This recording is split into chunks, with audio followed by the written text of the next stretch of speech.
നമസ്കാരം മലയാളി വാർത്തയിലേക്ക് സ്വാഗതം. യുദ്ധസമാനമായിട്ടുള്ള സാഹചര്യമാണ് പല ഭാഗങ്ങളിലും ലോകത്തിന്റെ പല കോണുകളിലും നടന്നുകൊണ്ടിരിക്കുന്നത്. ഈ ഒരു ഘട്ടത്തിൽ ഇന്ത്യ അടക്കം ഇപ്പോൾ തങ്ങളുടെ പൗരന്മാർക്ക് ജാഗ്രതാ നിർദ്ദേശം പുറപ്പെടുവിച്ചുകൊണ്ട് രംഗത്ത് വരുന്നുണ്ട്. കാരണം ഇപ്പോൾ ഏറ്റവും ഒടുവിൽ ഖത്തറിലേക്ക് ഇസ്രായേൽ ഒരു ആക്രമണം നടത്തി. അതിന് തൊട്ടു ദിവസം തന്നെ റഷ്യ പോളണ്ടിലോട്ട് ഒരു ആക്രമണം നടത്തിയിട്ടുണ്ട്. ഈ ഒരു ഘട്ടത്തിൽ പല രാജ്യങ്ങളും ഇപ്പോൾ ഓരോ രാജ്യങ്ങളെ പിന്തുണച്ചുകൊണ്ട് രംഗത്ത് വരുന്നുണ്ട്.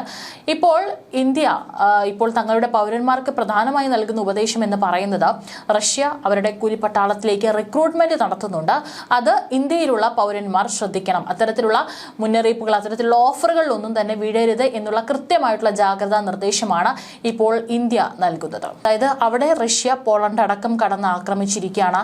ഈ സാഹചര്യത്തിലാണ് റഷ്യൻ കൂലിപ്പട്ടാളത്തിലേക്ക് ഒരു റിക്രൂട്ട്മെന്റ് നടക്കുന്നുണ്ട്. ഇതിന്റെ ഒരു അലേർട്ട് ഇന്ത്യ ഇപ്പോൾ ഇന്ത്യയിലുള്ള പ്രത്യേകിച്ച് പുരുഷന്മാരോട് പൗരന്മാരോട് ഇപ്പോൾ ഇന്ത്യ നൽകിയിരിക്കുന്നത്. ഇന്ത്യൻ പൗരന്മാരെ അടുത്തിടെ റഷ്യൻ സൈന്യത്തിലേക്ക് റിക്രൂട്ട് ചെയ്തതായി റിപ്പോർട്ടുകൾ കണ്ടു എന്നാണ് വിദേശകാര്യ മന്ത്രാലയ വക്താവ് രൺധീർ ജയ്സ്വാൾ പറഞ്ഞിരിക്കുന്നത്. ഈ രീതി അവസാനിപ്പിക്കണമെന്നും തങ്ങളുടെ പൗരന്മാരെ വിട്ടയക്കണമെന്നും ആവശ്യപ്പെട്ട് ഡൽഹിയിലും മോസ്കോയിലും റഷ്യൻ അധികാരികളുമായി തങ്ങൾ വിഷയം ഉന്നയിച്ചിട്ടുണ്ട്. ദുരിതബാധിതരായ ഇന്ത്യൻ പൗരന്മാരുടെ കുടുംബങ്ങളുമായും ഞങ്ങൾ ബന്ധപ്പെട്ടിട്ടുണ്ടെന്നാണ് അദ്ദേഹം പറഞ്ഞിരിക്കുന്നത്. ഇത്തരം നിയമനങ്ങളുടെ അപകട സാധ്യതകൾ സർക്കാർ ആവർത്തിച്ച് അടിവരയിട്ടിട്ടുണ്ടെന്നാണ് ജയ്സ്വാൾ പറഞ്ഞിരിക്കുന്നത്. റഷ്യൻ സൈന്യത്തിൽ ചേരാനുള്ള ഏതൊരു ഓഫറുകളിൽ നിന്നും വിട്ടുനിൽക്കണമെന്നും തങ്ങൾ എല്ലാ ഇന്ത്യൻ പൗരന്മാരോടും ഒരിക്കൽ കൂടി ശക്തമായി അഭ്യർത്ഥിക്കുന്നു. കാരണം ഇത് അപകട സാധ്യത നിറഞ്ഞ ഒരു കോഴ്സാണെന്നും അദ്ദേഹം കൂട്ടിച്ചേർത്തിട്ടുണ്ട്. പല രീതിയിലുള്ള നയതന്ത്ര ബന്ധങ്ങളും അതുപോലെ തന്നെ വ്യാപാര ബന്ധങ്ങളൊക്കെ തന്നെ ഇന്ത്യയും റഷ്യയും തമ്മിൽ നിലനിൽക്കുന്നുണ്ട്. വളരെ സൗഹൃദപരമായിട്ടുള്ള റഷ്യയുമായി മുൻപോട്ട് പോകുന്ന ഒരു രാജ്യം കൂടിയാണ് ഇന്ത്യ. പക്ഷേ എന്നിരുന്നാലും തങ്ങളുടെ പൗരന്മാരുടെ ജീവൻ ആപത്ത് വരുന്ന ഇത്തരത്തിലുള്ള റഷ്യൻ പട്ടാളത്തിലേക്കുള്ള റിക്രൂട്ട്മെന്റ് അടക്കം യാതൊരു കാരണവശാലും ഇന്ത്യ അനുവദിക്കുന്നതല്ല. അത്തരത്തിൽ എന്തെങ്കിലും ഓഫറുകൾ, അത്തരത്തിൽ എന്തെങ്കിലും റിക്രൂട്ട്മെന്റിന്റെ എന്തെങ്കിലും മുന്നറിയിപ്പുകൾ കണ്ടു കഴിഞ്ഞാൽ അത് വളരെ സൂക്ഷിച്ച് മാത്രം, അത് വളരെ അപകടം നിറഞ്ഞ കാര്യമാണെന്നുള്ള മുന്നറിയിപ്പാണ് നിലവിലെ റഷ്യയിൽ നിലനിൽക്കുന്ന സാഹചര്യത്തിൽ ഇപ്പോൾ ഇന്ത്യയിലുള്ള പൗരന്മാർക്ക് വേണ്ടിയിട്ട് നമ്മുടെ വിദേശകാര്യ മന്ത്രാലയം മുന്നറിയിപ്പ് നൽകിയിരിക്കുന്നത്. സംഘർഷവുമായി ബന്ധപ്പെട്ട വഞ്ചനാപരമായ ജോലി വാഗ്ദാനങ്ങൾക്കെതിരെ ഇന്ത്യക്കാർക്ക് മുന്നറിയിപ്പ് നൽകിയിരിക്കുകയാണ്. സർക്കാർ പുറപ്പെടുവിച്ച നിരവധി മുന്നറിയിപ്പുകളുടെ തുടർച്ചയാണ് ഈ മുന്നറിയിപ്പും. ഈ വർഷം ആദ്യം 127 ഇന്ത്യക്കാർ റഷ്യൻ സായുധ സേനയിൽ ചേർന്നതായി വിദേശകാര്യ മന്ത്രാലയം പാർലമെന്റിനെ അറിയിച്ചിരുന്നു. ഇത് വളരെ അപകടമാണ്. ഇതിൽ 98 പേരുടെ സേവനങ്ങൾ ന്യൂഡൽഹിയും മോസ്കോയും തമ്മിലുള്ള ഉയർന്ന തലങ്ങളിലെ ചർച്ചകൾ ഉൾപ്പെടെ തുടർച്ചയായ ഇടപെടലുകളെ തുടർന്ന് നിർത്തലാക്കിയിരുന്നു. ഈ സമയത്ത് 13 ഇന്ത്യൻ പൗരന്മാർ റഷ്യൻ സൈന്യത്തിൽ തുടർന്നിരുന്നു. അവരിൽ 12 പേരെ കാണാതായതായി വിദേശകാര്യ മന്ത്രാലയം കൂട്ടിച്ചേർത്തിരുന്നു. കാണാതായ ഇന്ത്യക്കാർ എവിടെയാണെന്ന് കണ്ടെത്തുന്നതിനായി ന്യൂഡൽഹി മോസ്കോയുമായി ബന്ധപ്പെട്ടിരുന്നുവെന്നും ജയ്സ്വാൾ നേരത്തെ പറഞ്ഞിരുന്നു.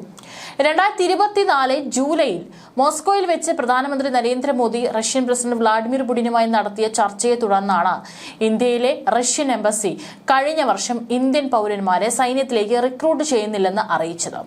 യുക്രൈൻ ഇതിനകം റിക്രൂട്ട് ചെയ്ത വിന്യസിച്ചിരിക്കുന്ന ഇന്ത്യൻ പൗരന്മാരെ ഡിസ്ചാർജ് ചെയ്യുന്നത് ഉറപ്പാക്കാൻ ഇന്ത്യൻ അധികാരികളുമായി അടുത്ത ഏകോപനത്തിൽ പ്രവർത്തിക്കുന്നുണ്ടെന്നും എംബസി അറിയിച്ചിരുന്നു. ഏതായാലും ഇത് വളരെ ജാഗരൂകരായിരിക്കാൻ ഇന്ത്യയിലുള്ള പുരുഷന്മാരോട് നമ്മുടെ വിദേശകാര്യ മന്ത്രാലയം മുന്നറിയിപ്പ് നൽകിയിരിക്കുകയാണ്. അതും റഷ്യയിൽ ഇപ്പോൾ പോളണ്ടിലടക്കം ആക്രമിച്ചുകൊണ്ട് യുക്രൈനിലോട്ടും ആക്രമണം നിരന്തരം അഴിച്ചുവിട്ടുകൊണ്ടിരിക്കുകയാണ്. അവരുടെ ഈ ഒരു സാഹചര്യത്തിലാണ് ഇപ്പോൾ കൂടുതൽ ആളുകളെ ഇപ്പോൾ പട്ടാളത്തിലേക്ക് റിക്രൂട്ട്മെന്റ് ചെയ്യുന്ന പ്രവൃത്തി നടന്നുകൊണ്ടിരിക്കുന്നത്.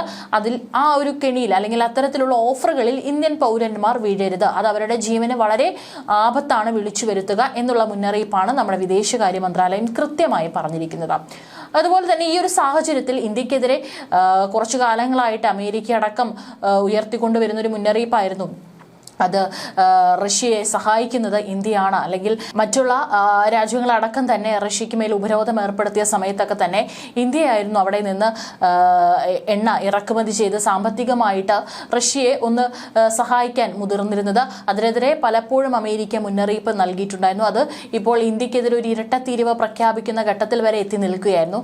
ഇപ്പോൾ ഇന്ത്യ, ചൈന, ബ്രസീൽ എന്നിവയുൾപ്പെടെയുള്ള രാജ്യങ്ങളിലേക്ക് എണ്ണ വിൽപ്പന നടത്തുന്നതിലൂടെയാണ് റഷ്യ യുക്രൈനിൽ നടത്തുന്ന സൈനിക പ്രവർത്തനങ്ങൾക്ക് ധനസഹായം ലഭിക്കുന്നതെന്നാണ് നാറ്റോയിലെ US അംബാസിഡർ മാത്യു വിറ്റേക്കർ ഇപ്പോൾ അവകാശപ്പെട്ടുകൊണ്ട് രംഗത്ത് വന്നിരിക്കുന്നത്. ഈ ഒരു സാഹചര്യത്തിലാണ് ഇപ്പോൾ ഇന്ത്യക്കെതിരെയും അതുപോലെ തന്നെ റഷ്യക്കെതിരെയും ചൈനയ്ക്കെതിരെയും ഇപ്പോൾ US അംബാസിഡർ തുറന്നടിച്ചിരിക്കുന്നത്. മോസ്കോയിൽ സാമ്പത്തിക സമ്മർദ്ദം വർദ്ധിപ്പിക്കുന്നതിന് ഈ രാജ്യങ്ങൾക്ക് മേൽ കൂടുതൽ ഉപരോധങ്ങളും തീരുവകളും ഏർപ്പെടുത്തണമെന്ന് വിറ്റേക്കർ ആവശ്യപ്പെട്ടിരിക്കുകയാണ്.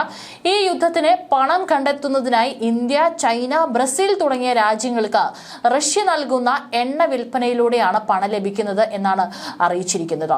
യുക്രൈനിലെ റഷ്യയുടെ തുടർച്ചയായ ആക്രമണം ഇത്തരത്തിൽ പോവുകയാണെങ്കിൽ തന്നെ അത് വളരെ ക്രൂരമാണെന്ന് വ്യക്തമാക്കുന്നതിന് യൂറോപ്യൻ യൂണിയനുമായും വിശാലമായ സ്വതന്ത്ര ലോകവുമായും അധിക ഉപരോധങ്ങളും താരിഫുകളും ഏകോപിപ്പിക്കണമെന്നും അംബാസഡർ പറഞ്ഞിരിക്കുകയാണ്.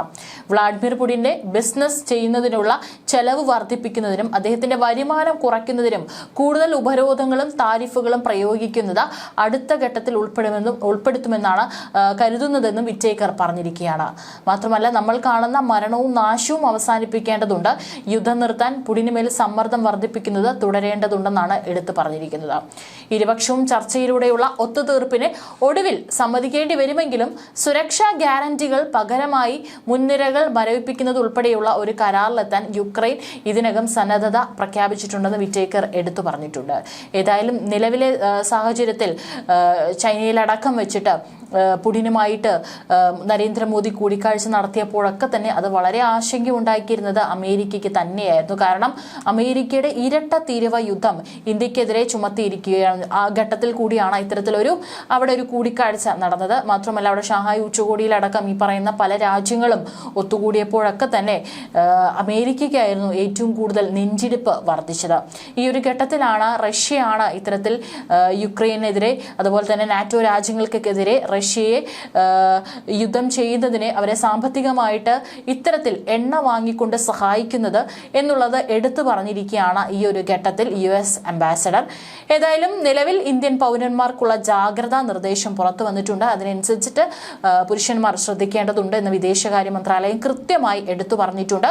നെറ്റോയും ഇപ്പോൾ രംഗത്തേക്ക് ഇറങ്ങുകയാണ്. ഇത് തുടർച്ചയായി ഇങ്ങനെ പോയിക്കൊണ്ടിരുന്നു കഴിഞ്ഞാൽ അത് വലിയൊരു മൂന്നാം മഹാലോക യുദ്ധത്തിലേക്ക് യൂറോപ്പിനെ നയിക്കുമെന്നുള്ള ഒരു ആശങ്കയാണ് ഇപ്പോൾ യുദ്ധവിദഗ്ധരടക്കം നൽകുന്നത്.